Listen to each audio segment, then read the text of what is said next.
Allow me to extend a warm welcome to all the viewers on the internet and around the world. It is sunrise on YouTube, morning on Facebook, noon on Twitter, midday on Threads, afternoon on Twitch, sunset on Instagram, and evening on Rumble. I am your host, the Ancient One, the Bachelor Supreme, the Phantom Menace, he who remains, and the master of the deceptive arts. We are broadcasting live directly from the sanctum of solitude and the citadel at the end of time.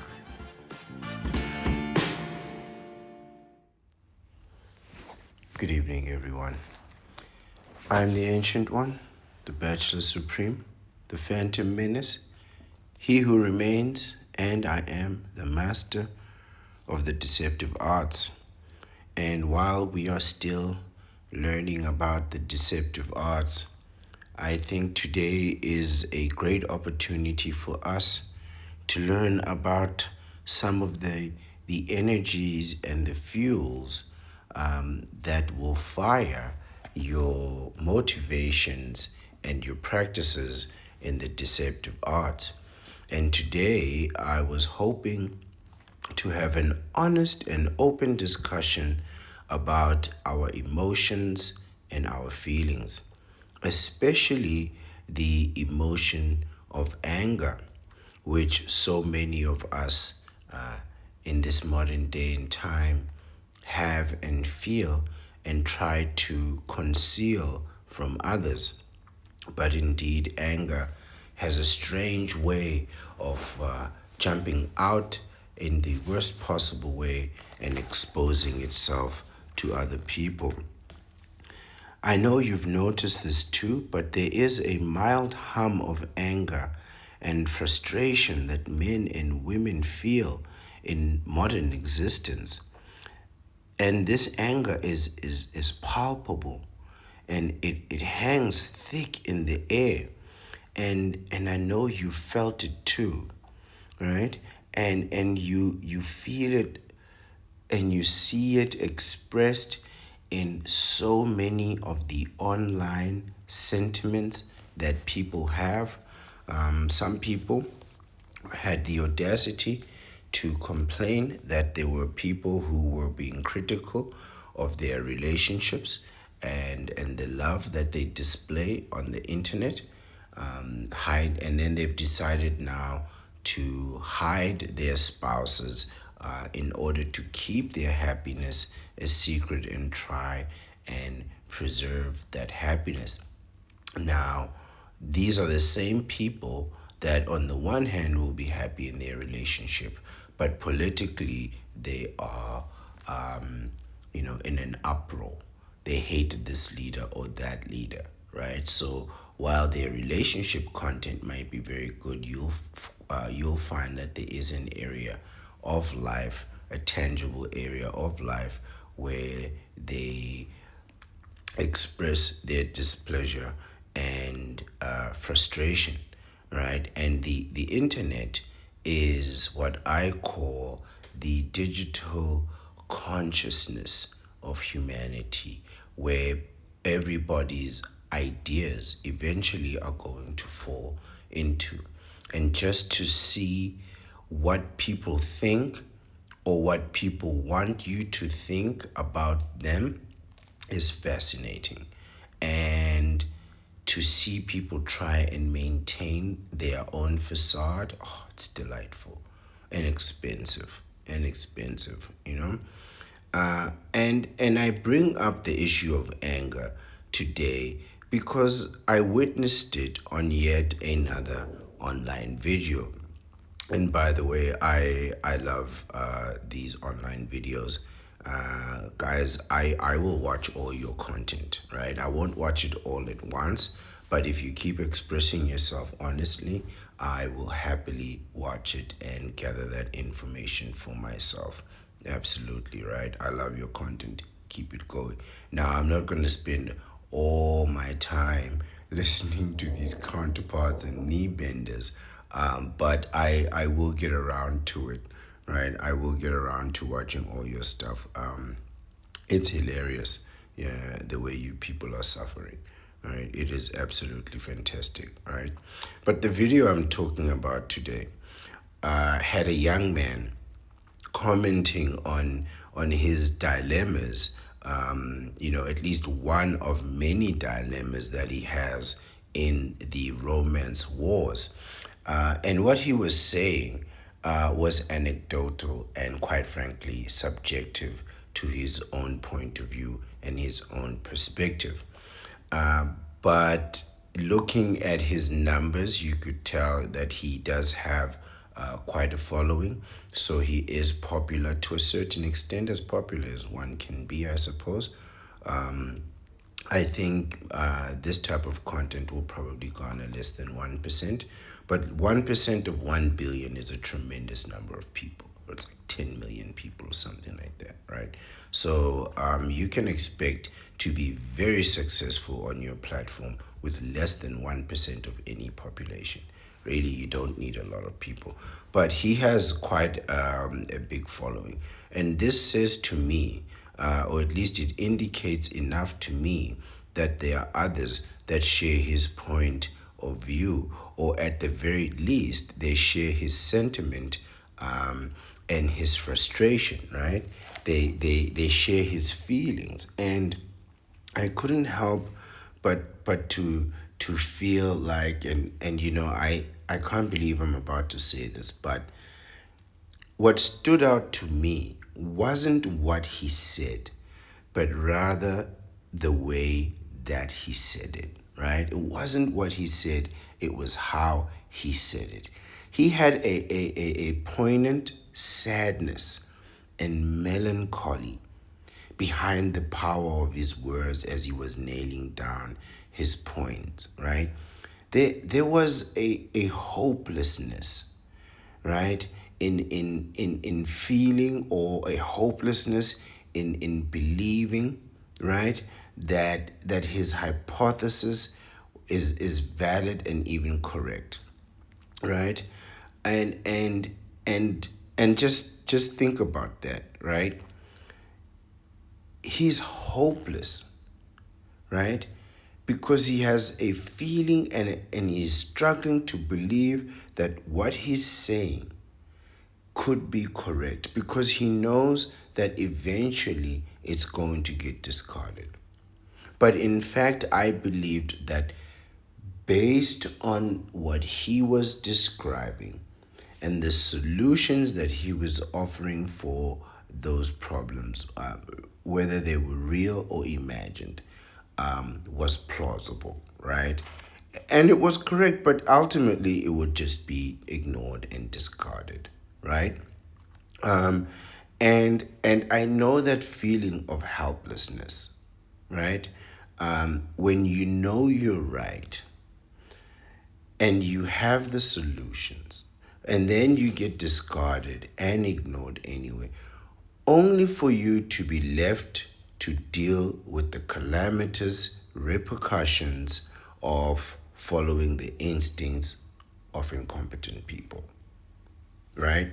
You know that you're right, but you get ignored, and then you hear the counterpart or some knee bender recommend some absurd activity. And they always justify their nonsense by telling you that it won't be as expensive, and it's going to be very expensive. They're going to tell you it's going to be a lot of fun, and it's just going to be average. It's not going to be a lot of fun. Or they'll tell you it won't take a long time, which means it's going to take all day, right? Um, it's what this young man was experiencing is what Sun Tzu clearly described in our ongoing manuscript, The Art of War. Guys, please get The Art of War and read it. Please listen to the audiobooks and meditate. Get both. Get the audiobook and reading. Both have interesting insights, right?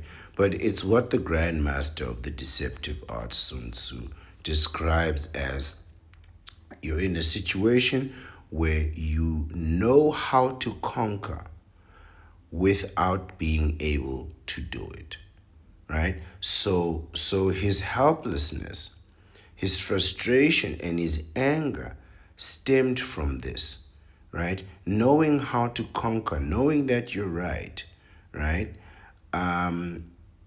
But not being able to execute effectively, right? Not to being able to execute your vision, right?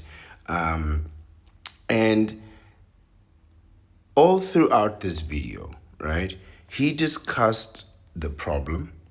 He showed where it came from, where it stemmed from, right? He demonstrated how the problem mutated, it changed, and expanded beyond its own capacity. So not beyond his capacity, but the problem got bigger. Then he demonstrated how he was able to contain it, right, at great personal cost to himself, finance, and maybe even physical and mental effort too, right? But more impressively, I beg your pardon, he began to outline various simple but efficacious solutions, right? And he had many great solutions. He sort of as the video was going, you could tell it was reaching its peak, because he was peaking in his language and also his mannerisms, because people put their face on the internet. I don't know why, but he was peaking, this guy, right? And after this great triumph of mental deduction and acuteness, right? You would think that he felt victorious. You would think that he felt like he had won. No, he felt dejected, he felt deflated, and he felt defeated, right? At the end, he sort of exclaimed a sigh of relief, right? He sort of breathed like a balloon that was deflating, right? So he had built himself up and then he just deflated, right? You sort of could see him lose weight at that. So he felt some kind of relief from having expressed himself. But the truth is that the frustration, as it usually does for most of us, and the anger kind of lingered on, right? He didn't really get rid of it, right? And it lingered because he knew, quite frankly, there was nothing he could do. I mean, absolutely nothing. And the real problem is that his solutions rather, require that other people take action on his behalf for his betterment and improvement, with the only prize being his approval. And the only consequence of ignoring him is his anger, his frustration, and his disapproval, right? So in other words, you do what he says, he'll be happy, but what is the reward beyond his happiness? And if you don't, he's frustrated, but what is the consequence beyond his sadness, right? It's understandable that strangers wouldn't care about your approval or disapproval. And I say this to people all the time. Your approval means nothing to me, right? Your approval means absolutely nothing to me. You don't even know what I look like, right? So, as ugly as I am, knowing that you can't see me means absolutely nothing to me, right?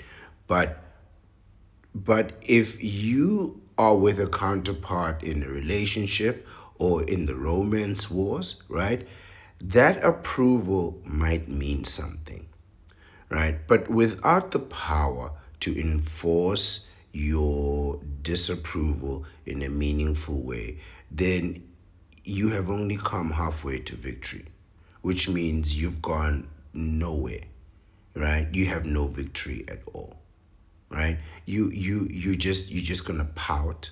That's it. You're upset. You're gonna pout, but you're still gonna pay the bills, right? You're still gonna pay her medicals. You're still gonna put fuel in that car. The lights are still on. She's still got unlimited internet, all of that, right?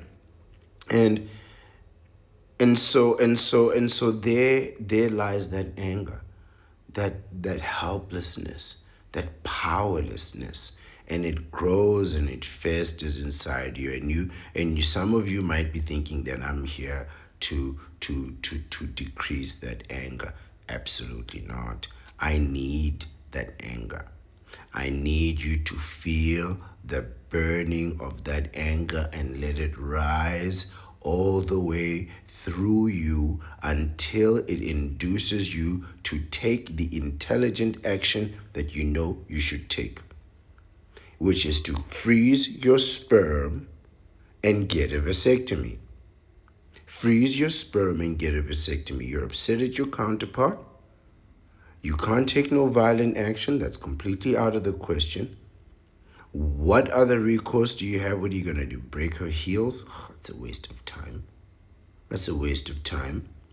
Everything of value in this house is yours. The TV, the fridge, everything is yours, right? So whatever you break of value, you're just hurting yourself. Everything that's meaningless is hers. What, earrings? These things are valuable? Come on.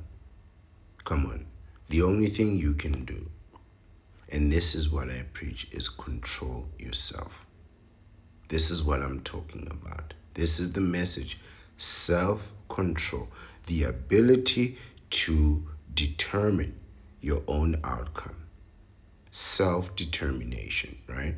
You cannot control anyone. You cannot control the counterpart and their actions and their thoughts and their machinations, right? But you can control your own outcomes.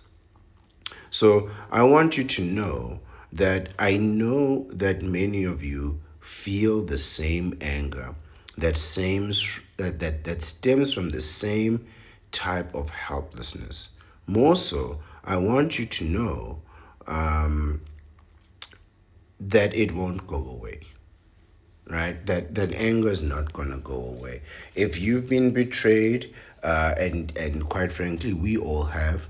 If you've been disrespected, and we've all have, right? If you've been humiliated, if you've been underestimated or overlooked, and yes, we all have, right? Then I want you to know that you're right to be angry, right? You've been you've been discriminated against and all kinds of things, and insulted and all kinds of things, right? You have every right to be angry, right? And the question is, what are you going to do with that anger? Because that anger can break you down into helplessness, like this young man, where all you can do is talk and talk and talk, right? Which is not going to help you. You're a man. Talking doesn't really help you. It just makes you sit and wallow in your helplessness, right? You can go to the gym and do whatever the hell you want, and that's okay, you know. But if you're not careful, that helplessness can break you. It really can, right? The just having that boiling energy, that ball of anger, that ever-growing ball of fire that's inside of you, that energy that is just waiting to explode out into expression. We're only talking about expression. Anger is just one type of expression, just like honesty is one type of expression. And my favorite type of expression is, of course, deception, right? So we're just talking about the expression of anger. How is that anger going to express itself, right? Is it going to break you, or is that anger going to motivate you into achieving greater and better things, right? Are you going to let the bully keep bullying you, or are you going to spend the whole summer hitting the weights so that the next time he sees you, he's dealing with a much stronger, much better opponent? And yeah, he's going to see you and you're going to see him, right? You can do things. I mean, you can go to the gym, you can get healthier, right? You can go to the gym, get healthier, you can get richer, by throwing yourself into your work and doing that extra time, that overtime every time, which I recommend, right? You could start a channel. Maybe you'll get popular, right? Maybe you'll get some followers, or you could do the sensible thing. You could be smart, right? You could make your next move your best move, right? Then the best move of all is to freeze your sperm and then get a vasectomy. You can do that, you know? And that will get you the best outcomes, right? That will be your ultimate revenge, right? That will be the action that you take. That will be the change, the permanent change that you want. Because it's not change unless it's permanent, right? It's not change unless it's permanent. If it's not permanent, it's just a break, right? So, you see, while I have some sympathy for this young man, uh, I'm talking about today's anecdotal protagonist, right?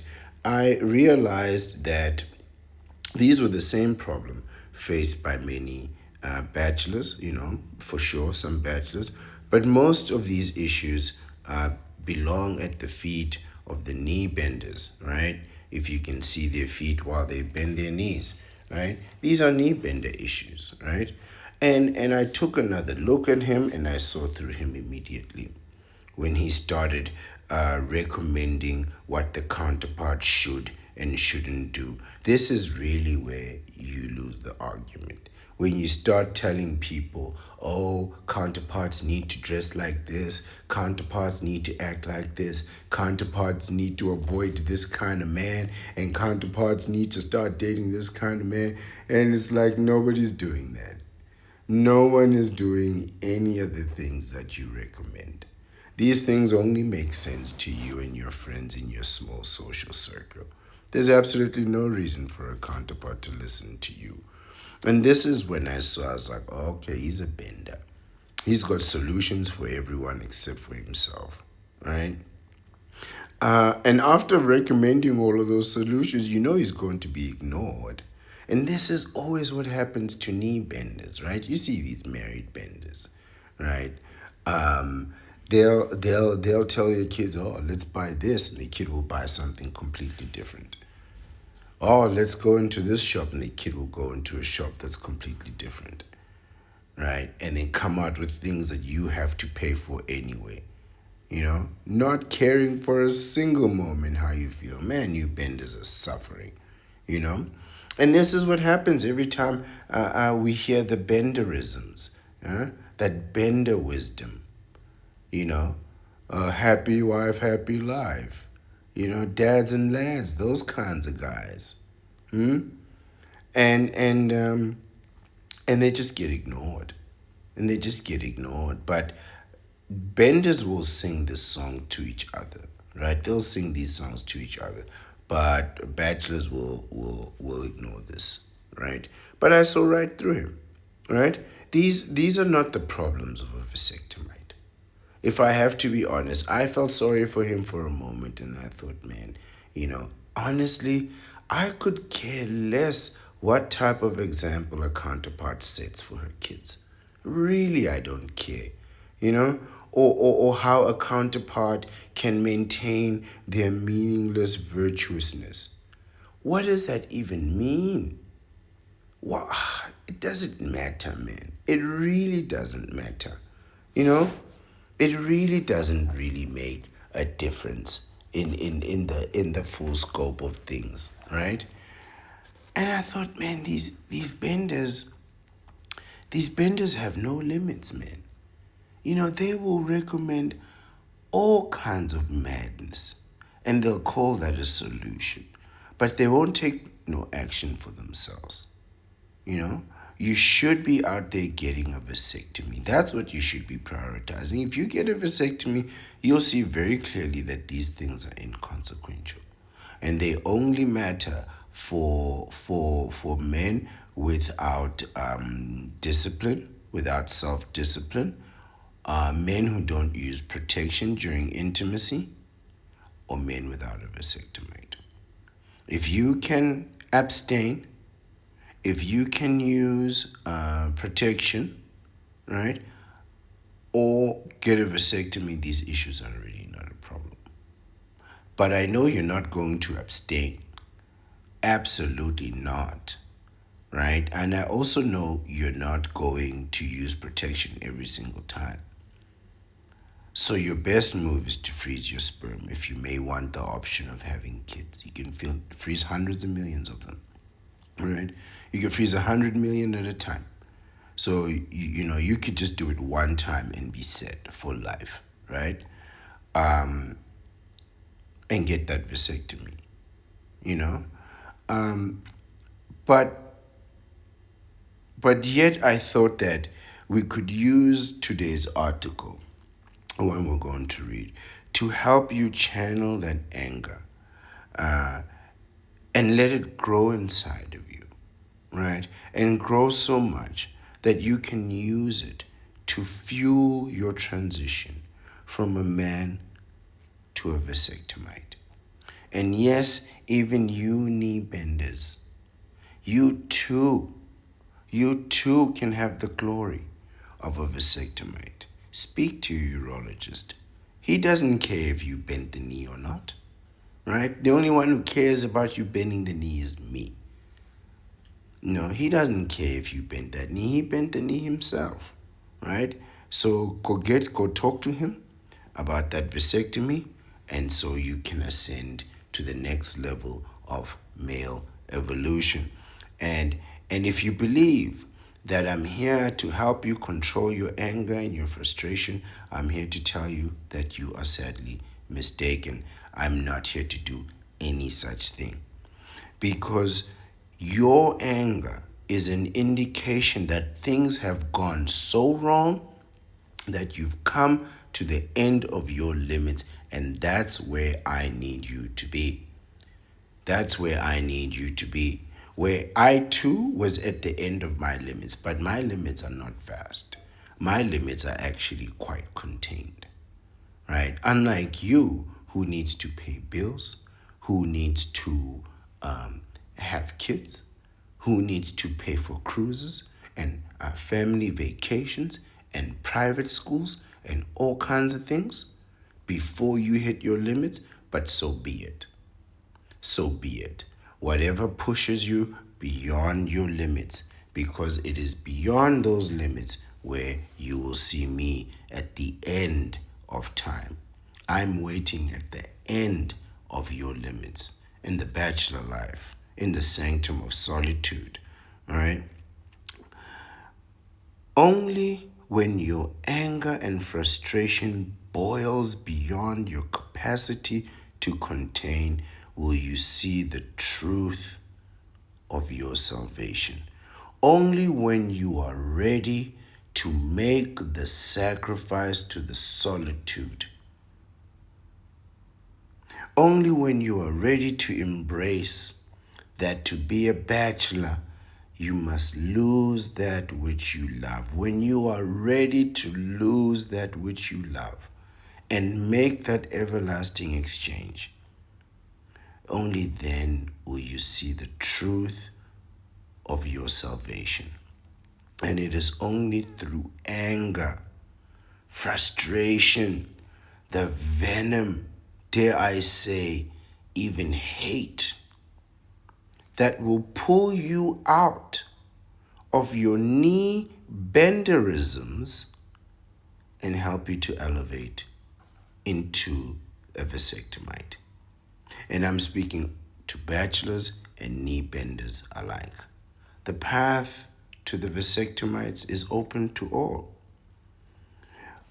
But it is only when that anger boils over, then we can help you channel that anger, as today's article will show, and motivate you to freeze your sperm and get a vasectomy. So yes, I do need you to let that anger grow and boil over to beyond the walls of your frustration. And once you have broken beyond those walls, then you will have the power. Then, after you lose that which you love, can you ascend to being a vasectomite? 6 surprising benefits of anger. Now, anger, like secrets that fuel our deception. As a practitioner of the deceptive arts, the more secrets you have, the more you will be fueled, the more you will be driven and motivated to expand and grow your deception, which is really what you want to do, right? You want to be practicing those deceptive arts and maintaining those secrets. You want to be lying directly and indirectly. Lying indirectly by omission, by keeping secrets and information, right? Lying openly by motivating people to do things that perhaps are in their interest, but you know are legally unsound. And thereby you get your ammunition through evidence, being able to strike a decisive blow at any time to your enemies, and simultaneously being seen to be upholding and being and demonstrating that you are upholding the pillars of the law. This is our deception. And simultaneously, you must use that anger that grows within you from all those little indignities, from all the lies, from all the deception, the betrayals, the little sneaky ways of the counterparts, right? And as well as the knee benders, you need to use that anger in an effective way to make you take actions that will not only hurt your enemies in a decisive way, in a permanent way, but simultaneously protect you, right, as you enter these romance wars. And you can therefore participate from a position of leverage, power, and advantage. So, as we look at the 6 benefits of anger, keep this in mind. Keep this in mind, right? When you go get that vasectomy, when you go freeze that sperm, do it with anger. Every action taken with anger behind it will always be powerful. Every action taken, aggression is one thing, but every action taken with anger will always be executed with power. So this article was published on the 22nd of November in 2021, and it comes from amenclinics.com, www.amenclinics.com. Sadly, there was no writer and author to credit, but the information is useful to us regardless. It reads, in recent years, researchers and health experts have recognized that anger, when used constructively, is an important, useful, and even beneficial emotion to well-being. This is what we're talking about, right? Used constructively, right? Useful, beneficial, emotional, right? Even beneficial emotion to well-being. It appears that anger, which can be destructive to those who cannot harness the power of their anger, they lead to destruction of self. You want destruction of enemy and protection of self. It says, also has a vital energy to it that motivates us to action, helps us to improve communication in both personal and professional relationships, and promotes optimism, among other benefits. Action. This is what we want. You take action in anger, you act with power.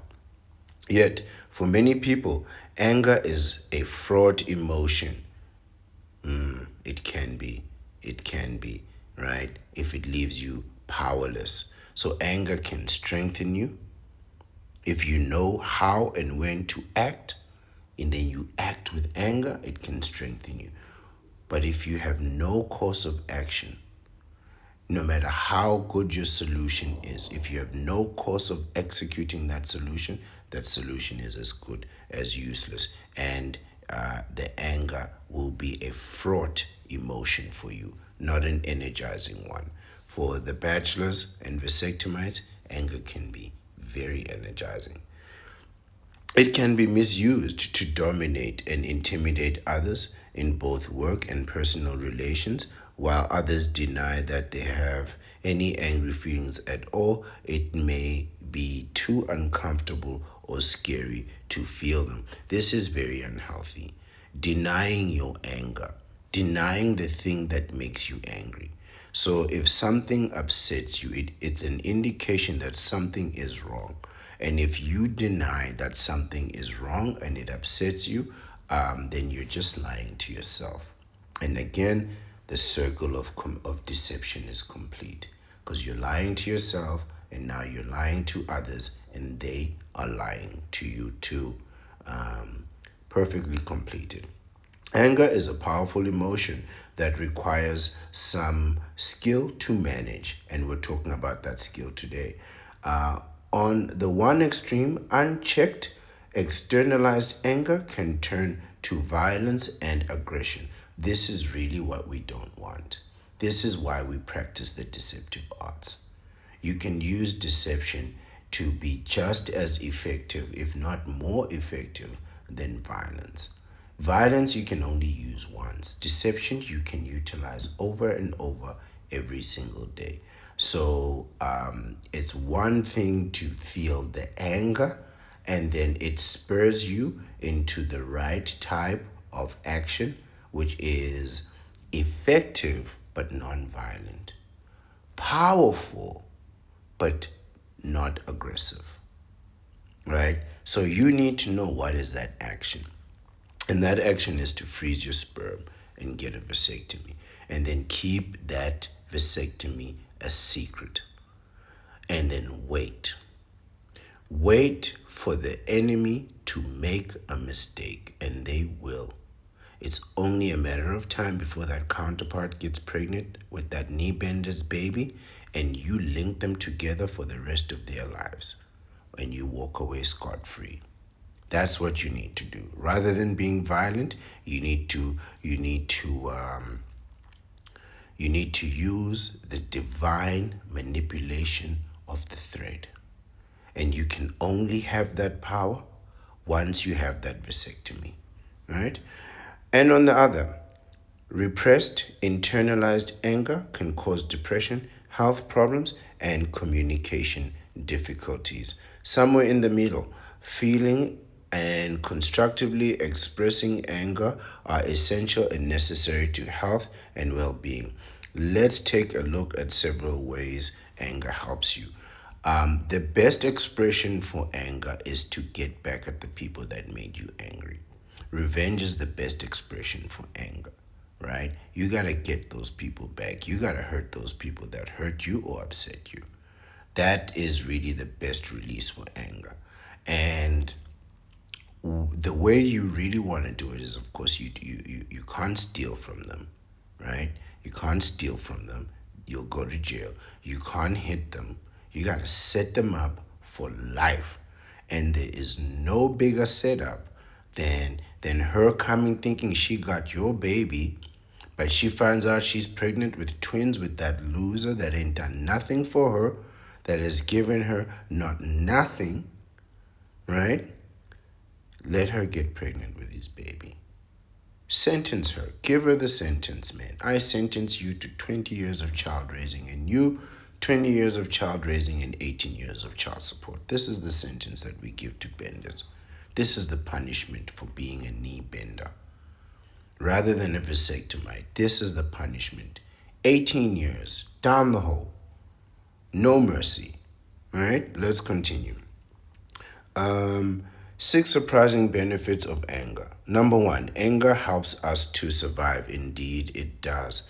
Scientific research recognizes that anger has played an important evolutionary role in ensuring survival. It has. Our primal Fight response stems from anger, right? You get the fight, which comes from anger or fear, and then you get the flight, which comes strictly from fear. Fight or flight. Anger motivates us to vigilantly detect threats and sharpens our focus. I thought that was another word, right? To be vigilant, to be focused, to be dedicated, to be in the moment, right? So we can detect threats and then sharpen our focus. In other words, our instincts are heightened and our power, our latent, the fund of latent energy that we have within us is just waiting there, dormant, bubbling under for you to use in the correct expression.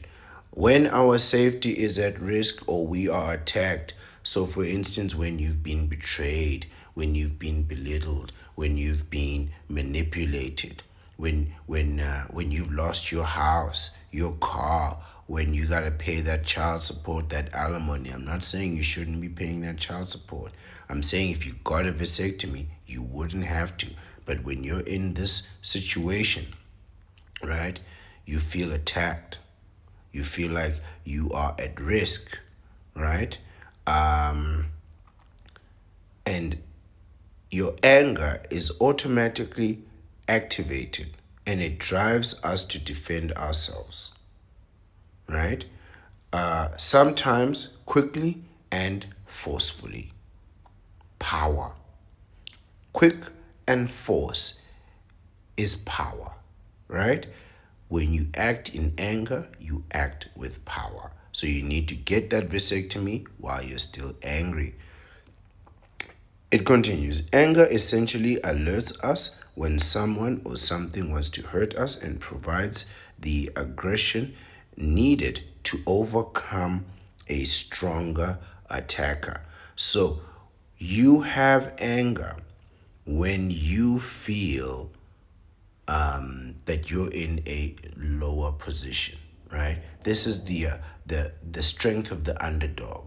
When you've been undermined or you've been overlooked, disrespected, that anger makes you want to rise up above those that are looking to do you harm, and then you can act on them from a position of advantage. Indeed, this is true.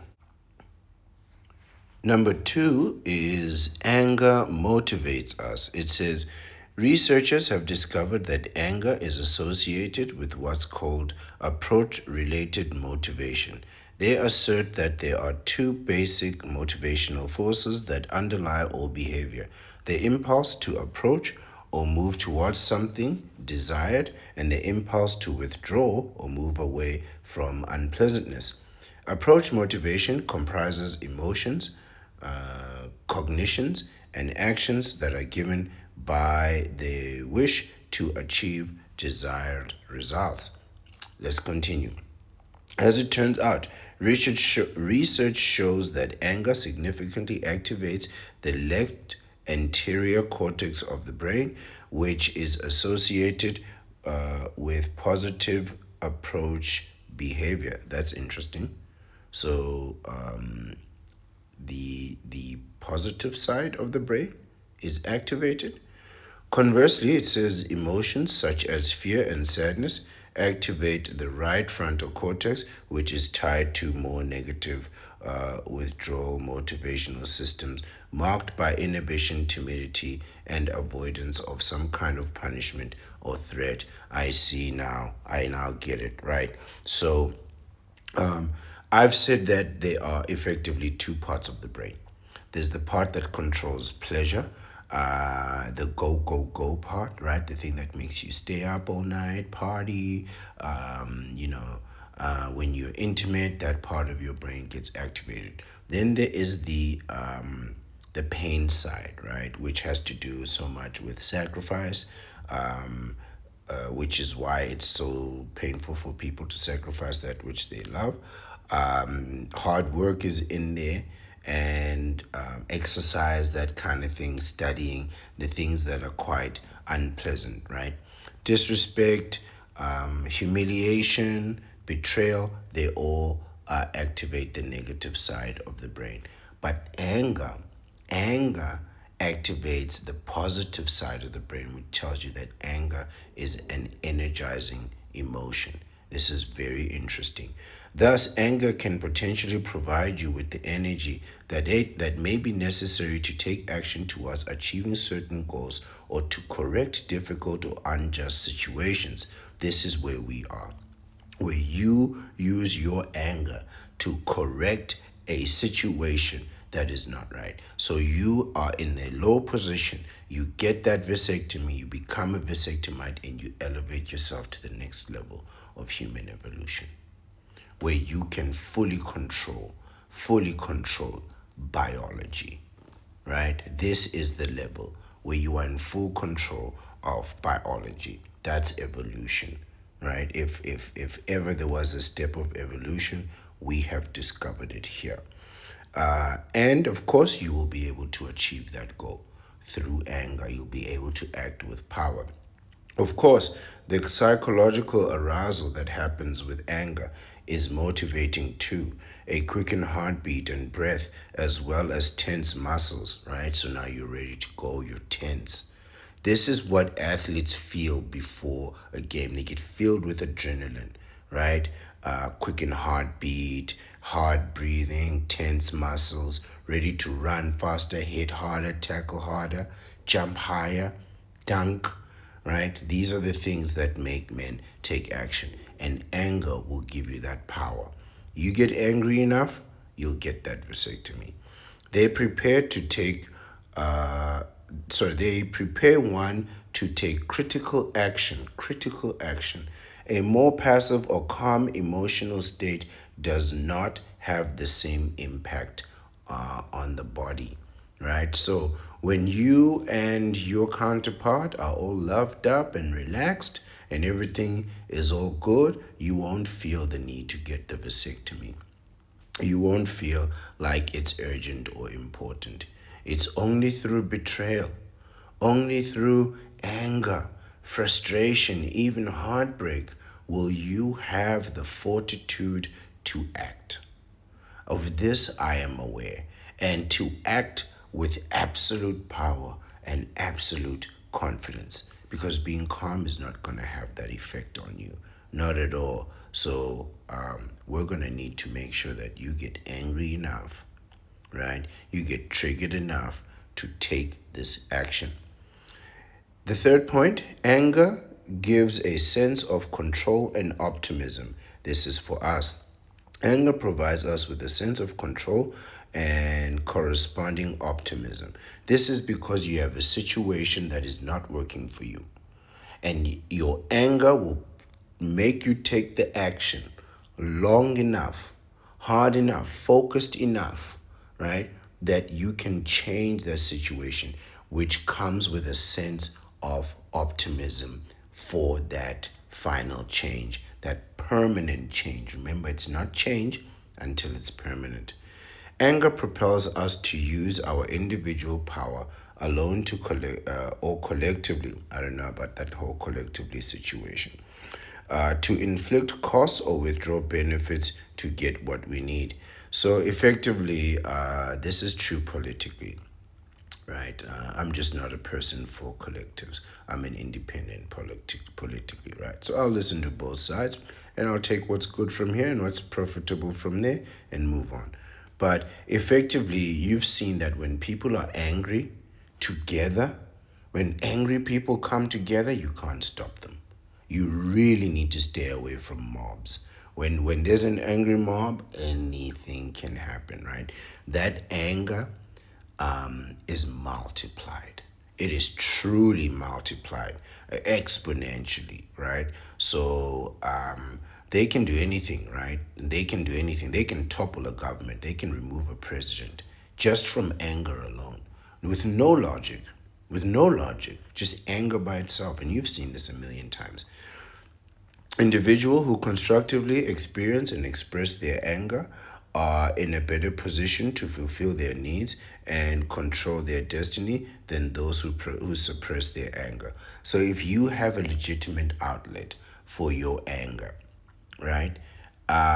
This is more helpful to you, right? I don't mean just expressing it in words. Yes, you can talk to someone, but as a man, you need to take action, and it's action that affects reality. So you can talk all day long, but you're not going to affect reality. This is why the counterpart is like this, because they talk and talk and talk and talk and talk, and then at the end, they don't really affect anything. They just, all they can do is talk and talk. Oh, I want someone to do this, I want someone to do that. But that doesn't mean it's going to get done. All they're doing is begging for help, effectively, right? But yes, you do want an effective outlet for your angers and frustration. And that is going to be to freeze your sperm and get a vasectomy.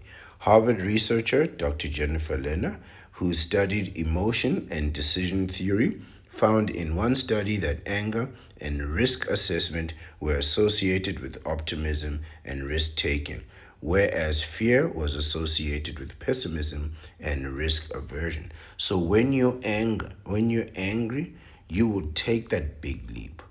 But when you're afraid, you will retreat. So this is why we don't want you to feel fear and helplessness. We want you to feel anger and motivated, right? It's your anger. This is why what powerful people try to do, especially in politics, is they will try to induce anger in their supporters against their counterpart, whoever the opposition is. And the opposition will try to induce anger in their supporters against the other side. Because it's much better to get them, it's actually much more profitable for them to be angry at somebody else, right? You can control their anger at somebody else than for them to love you, because chances are they'll just end up hating you. So anger is actually a more useful weapon. Hate can be a more useful weapon. If you can get your supporters to direct their hate at somebody else, right? A villain of some kind, and villainize somebody else while you can convince them that they're good and have the other thing going the other way, you can have an endless amount of support. Every day you come out and you talk about your enemy, your supporters will, they'll support you. But and the anger will strengthen them. But if you try and scare them, they will retreat, right? Which is what you don't want. You don't want them afraid, you want them angry. Additionally, the study noted that angry people are more similar to happy people than fearful people in how they assess risk outcomes. Now, that's a surprise. That is a surprise, right? So, angry people assess risk in the same way that happy people do. So they don't care about the consequences. They'll go right in. This is what we need. If in order for you to go get that vasectomy and freeze your sperm, you need to be able to calculate the risk and then realize, right, that it's all on you. And then keep that secret. Let it fuel your power in the deceptive arts, right? And you keep that secret because you know the toll that it will take. You know that you're about to sentence somebody to 18, 20 long, hard years. So you hold that power back and it fuels you, right? That anger has fueled you to taking action, and that secret will fuel your resolve in the deceptive arts, and you will be victorious. And you can act like a happy person, if that helps you. In another study, Lerner, this is Dr. Lerner, I believe, examined Americans' reactions to terrorist attacks or to the terrorist attack of 9/11 and discovered that angry feelings evoked a sense of clarity and control on a large scale, helping to reduce fear, ultimately allowing people to come together for a common cause. Yes, this was a huge moment of national unity, international unity. Everybody came to the aid of America, right? And because they had someone that they could throw their anger at, right? People came together and they threw their anger towards a common enemy, right? And thereby increased their power, right? The president could act with power and legitimacy thereafter, rightfully so. Interestingly, those who became angry were less prone to anticipate future attacks, while those who were fearful worried about future attacks. So, when you are angry and you act in this way that we're describing, right? So if you've been betrayed by a counterpart and you get your vasectomy, you protect yourself and you protect your seed because you know that this is not a person that you can trust. That fear goes away. The fear of being betrayed goes away. You now are waiting for them to go and take that risk and incur those consequences, right? Which we know what they are. So that fear goes away, right? That fear goes away. But without taking that action, that fear will remain. The fear of, am I going to be betrayed again? In that case, am I going to know I'm the father? Am I going to know that I've achieved paternity here? Or what's going on, right? This is a legitimate fear. This is a legitimate fear, and you should be concerned, right? You should be worried about future attacks. In short, when we are angry, we can feel more optimistic about our ability to change a particular situation. This is for us, right? When you're angry, you know you can change the circumstances. The question is, change them to what? And this is the answer that we are. This is the answer that we have on this platform, right? We're giving you that what. Freeze your sperm, get a vasectomy, right? This empowers us to take action and move from an undesirable position to a desirable one, right? This moves us from being in a disadvantage and puts us to an advantage, which is what we are talking about. This is a fantastic article. Number four, anger increases cooperation. Anger can facilitate greater cooperation and harmony in relationships. This is true. This is true. Also, that anger will probably fuel the rise of the vasectomites. It's not going to be the promise of success. It's not going to be the promise of wealth, right? Because many wealthy people are still benders, right? While I respect them for their achievements in their professional lives and their private lives, they can't lie to me, right? They bent that knee. They absolutely bent that knee, right? So yes, when you are in a relationship and the two of you have a common enemy, right? When the vasectomites come together and we have a common enemy, the knee benders and the counterparts, we don't want to bend that knee. We have a common cause, right? This will fuel us. This will keep us going, right? It'll give us harmony in our relationship so that we will know that, well, even if we disagree among ourselves, we rather disagree among ourselves, but we'll never agree with a knee bender, right? If the anger is justified, expressed constructively, and the response is appropriate, misunderstandings and conflict are often resolved.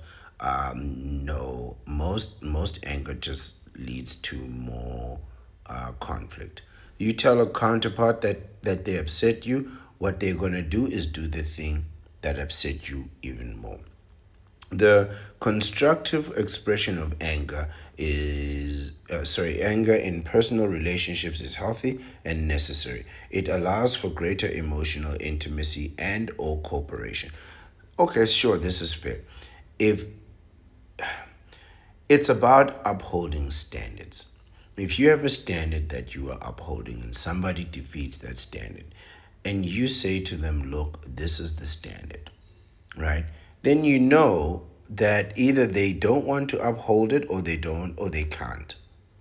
Either way, you need to make a decision, right? So when you are expressing disapproval, you need to do it in a way that really doesn't create an argument, but it will. And the fact that you disapprove of something is an indication that you need to take action. But this is what the knee benders are doing. They keep telling people, act like this, act like this, act like this, and people just ignore you. You need to allow people to experience the full consequences of their actions. And that's 20 solid years of child raising if you don't get your vasectomy. And I'm happy to allow you to experience the full consequences of your actions, right? Because no matter how many statistics we can bring, if you're not angry enough to take action on your behalf, then you deserve to face the consequences, right? It's It allows for greater emotional intimacy and cooperation.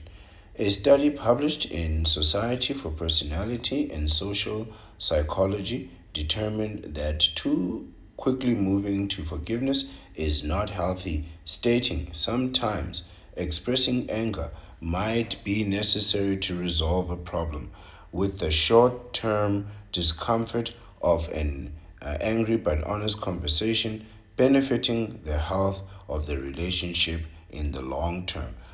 So sometimes you need to argue, they say. Sometimes you have to express anger. I agree that you shouldn't be quick to forgive. I think you shouldn't forgive anyone. I think even if you get your revenge on somebody, you shouldn't be so quick to forgive them for what they did to you, right? Revenge doesn't make us equal. It just means that I got you back, right? It doesn't mean that we're okay now. Let's continue. Conversely, failing to express anger in a relationship can be destructive, according to one research study. This can apply to all different types of relationships. Ultimately, expressing our anger constructively teaches people to respect us. Sure, right? Anger can indicate disapproval, right? But you can indicate disapproval without showing anger and still achieve the same results. I'm thinking in a work type environment where anger is completely inappropriate. Um, Again, for me, I think action is the thing to do, right? Have an action to say, you know what, if they go too far, I'm just going to do this. And that action cannot be aggressive, it cannot be violence, right? Violence is completely out of the question. But sometimes it can help to discuss a disagreement, but I don't know if you should do it in an angry way at work. Number five, anger can lead to self improvement. This is where we are, right? Anger can serve as an opportunity for spiritual and emotional evolutionary, that's what we're talking about, evolutionary growth. Anger can be an indication that there is a deeper issue that needs to be addressed. Indeed, there is. There is a deeper issue that needs to be addressed, but get your vasectomy first, and then we can address that issue. And that issue, quite frankly, is the fact that you're going to get somebody pregnant, right? And everybody knows it, and everybody knows you're scared of it, but there's nothing you can do about it, right? And while you're trying to get a counterpart to act and behave in a way that is according to your values and beliefs of what's right and wrong, ultimately they can ignore you and still get your money, still get your alimony, still get your child support, still get your car, your house, your retirement, and then completely ignore you. And sometimes what they'll do is they'll ignore you for something that's actually good and beneficial to them, just to demonstrate that you have no power here. You just to demonstrate that you have no authority when it comes to them. All right. So you do need to take action on your own behalf. A willingness to look at the source of our anger can be beneficial. Yes, it can. Being both curious about about and constructive in exploring our anger can provide insight into our faults and shortcomings and lead to character development and greater self-esteem. Freeze your sperm, get a vasectomy. This is what we're talking about, right? Um, Exploring constructive ways to overcome our faults and shortcomings, right? And lead to greater character development and greater self esteem. Doesn't that sound like moving from a knee bender or bachelor into the prime of being a vasectomite? Right? Greater character development. That's what we're talking about. One study examined how participants' recent expressions of anger had impacted them. More than half of the 747 participants responded that getting angry ultimately led to a positive outcome, and a full third of them observed that their experiences of anger had provided useful insight into their own faults. So ultimately, their anger forced them to make a change, right? It was their anger that forced them to make a change. It wasn't their happiness or their love. The happiness and love made them timid and afraid, right? It made them reverse into themselves in fearful cowardice, but it was their anger directed in a specific way. It was their anger directed in a specific and meaningful way that led to them having successful, positive outcomes. And this is what we need to do, right? You need to use your anger to motivate you, to keep you focused over a long period of time. Don't deny the betrayal and the frustration that you feel. You see, the counterpart will say, "Oh, you're hurt." No, you're not hurt. You're angry, right? You're angry, and you want to use that anger to fuel you in the right way, to elevate you to new heights. What you don't want to do is pretend that you were not betrayed. What you don't want to do is pretend that the counterpart did not deceive you intentionally, right? So what you need to do is give them a meaningful punishment, right? Equal to the crime. So if they were having intimacy with another man, they need to face the consequences of having intimacy. And the result of intimacy is only one: insemination and pregnancy. You want them to get pregnant without you getting yourself involved in that situation. This is success. This is success for the bachelor. Right? This is success where you can be honest, you can be loyal, you can be faithful, you can uphold whatever morals you choose to uphold from a position of advantage. And anyone that betrays you, they are looking at 20 solid years of misery. I think that's fair. I think that is an amicable, equitable outcome. And six, this is our final slide. Feeling anger expands emotional intelligence. I don't know so much about that emotional intelligence thing, but let's listen to the theory and the hypothesis.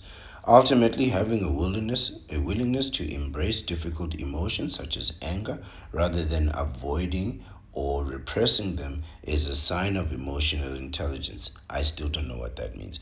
When a person is emotionally intelligent, here we go, they do not resist anger, but instead welcome it with curiosity and caution. I'm still confused. Anger is potent, this is not. After all, and needs to be treated with care. People who practice this are more emotionally resilient as a result. What does that mean? Does that mean you don't get hurt? Everybody gets hurt. Listen, everybody gets hurt and insulted, right? But you need to avoid being reckless and aggressive in an unnecessary way. You want to get your own back, but you want to get it in a meaningful way. You don't want to, you really don't want to repress your emotions, right? You don't want to pretend that something that happened and that something that bothered you didn't bother you, right? I beg your pardon, that something that happened didn't happen, or something that bothered you didn't bother you. You don't want to do that. What you do want to do is you want to have a strategy of addressing it. I think that's what we emotional intelligence should be defined as. Having your feelings, knowing what those feelings are, being able to identify them, and then having the strategy to properly address those feelings in and make a change that is complete and permanent, right? So you have an emotional problem, you're smart about it, you're intelligent about it, you resolve that problem by taking action. That action leads to permanent change. This is success. This is success. Let's continue. One study observed that people who prefer to feel useful emotions, where even when they are unpleasant to experience, must understand emotions and seek to regulate them in a strategic way. People who prefer to feel useful emotions, I wonder what they mean by a useful emotion. I suppose emotion that gets you to take anger. But I'll be honest, most of my most potent actions are done when I'm focused, not so much anger, right? But in attack, it is always good to be angry. And in this case, we do need this emotion for you to go there. But when you do arrive at the urologist office, don't tell him that you're angry, right? Just tell him that you want to practice male contraception, that kind of thing. But don't go in there and say, I'm sick of these counterparts, right? He's going to be very suspicious, and you don't want your urologist being suspicious of you. Right. Let's continue. The study also asserted that those who tend to only want happy feelings do not exhibit the same level of emotional intelligence or resilience. There is a benefit to feeling and dealing with the unpleasant aspects of anger. Yes, there is. And that benefit is improving your life. You have to take actions, right? Even if you're taking those actions spitefully, right? You have to take those actions. You have to go to the gym every day in order to make people jealous, right? That will keep you healthy. You have to be rich in order to make people jealous, to be competitive. That will keep you healthy. You have to condemn people to 20 years, 18 years of child support, and 20 years of child raising minimum, right? Because you're angry. This makes you powerful. This makes you effective. This will make you successful. Uh, Working through anger is the final paragraph. Science is still learning about how using our anger constructively helps us to be safe and healthy in the world. Yes, because it makes you aggressive and powerful, right? If you struggle with aggression and destructive anger, or you have trouble expressing anger at all, talking to a mental health professional can help, maybe, and then take action, right? You gotta take action. Brain SPECT imaging can also provide valuable insights. As research shows that mild traumatic brain injuries can lead to aggression and violence in some people. No aggression, no violence, guys. They're gonna arrest you and they'll put you in jail. Destructive anger issues. Intermittent explosive disorder, I never heard of that one, and other mental health issues can wait. At Amen Clinics, we're here for you. We offer in-clinic brain scanning and appointments, as well as mental telehealth. I believe you call them and they talk to you. Clinical evaluations and therapy for adults, teen, children, and couples. So they help everyone at Amen Clinic. Go check out their website. It's very insightful stuff. This is the end of the article, but effectively, I think I've driven the point home that what we need is to get enough men to be angry enough. It's not just enough for you to be angry and helpless. You need to feel angry, powerful, and motivated, and you need to use that anger to spur you into taking action that is going to empower you. And this means freezing your sperm and getting that vasectomy. To me, this is the ultimate move, right? Now, I'm still waiting to hear and see of a better one, right? Where you have the option of healthy sperm, hundreds of millions of them. You can have as many kids as you want or you can afford, and you're still protected in these romance wars in a meaningful way, right? Because you still have the option of abstaining. You still have the option of using male contraception like condoms, and you have the vasectomy. You have all three types of contraception available to you at any time of your choosing, right? This is the full spectrum for men, right? And we are giving you that choice. And you have frozen your sperm, which means we've added another layer to that full spectrum of male contraception. So you can still have your kids and you can still be safe, right? And should something happen to you, should you get, God forbid, be infected with some type of STI, and you can cure yourself, it means that your sperm is not affected. This is not going to affect your seed, and it's not going to affect your the future of your kids, at least the future health of your kids, right? So you've closed the circle on you, but you've opened up the circle to future generations, keeping them healthy. It's a sound strategy. It's a sound strategy, and it is the ultimate strategy for this platform. But ultimately, just to bring back our message, you are right to feel angry for being betrayed and having all kinds of things happen to you, right? Whether they were blatant or indirectly, whether they were meant to happen on purpose or accidental, right? You have the right to feel anger, right? What, and everybody does. What we're saying is that what you don't have a right to do is to use your anger to be violent, right? Belligerence is one thing, foul language is one thing, but violence is completely out of the question. And ultimately, men are going to be driven to take action. And without any course of action that is equivalent to permanent change, sadly, whatever outcome, whatever action you take in anger is going to ultimately be the wrong one. If it's not this one, any other action is going to be the wrong one. Because your other action is to, be violent, and that's not an option, right? Threatening, aggressive, that's not an option. Or you can have an affair, which is just going to leave you at more risk of getting somebody else inseminated, and that's really not an option, right? So the more you go, eventually you just run out of options, and you're just going to need to just get your vasectomy, right? You just freeze your sperm, get a vasectomy, and I'll be repeating this message every single day and indicate how useful it is under all circumstances.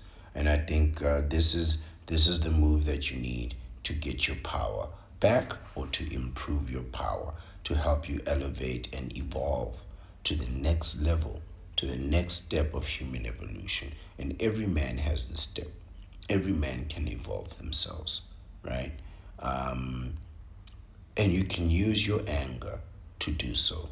And I recommend you do that, right? I recommend you take all of that anger that is boiling and bubbling inside of you, and don't tell me you're not feeling angry. Everyone is feeling angry for good reason, but they don't know what to do. You do, right? So take that anger, put it in the right place, come out of there a new man with power, so that whatever things that anger you next, you can face them as a vasectomite and just swat them away as inconsequential, right? And as irrelevant, which they will be, This is the Ancient One, the Bachelor Supreme. Thank you for your attention. Thank you for your time. I appreciate it, and I always will be grateful for it. Thank you.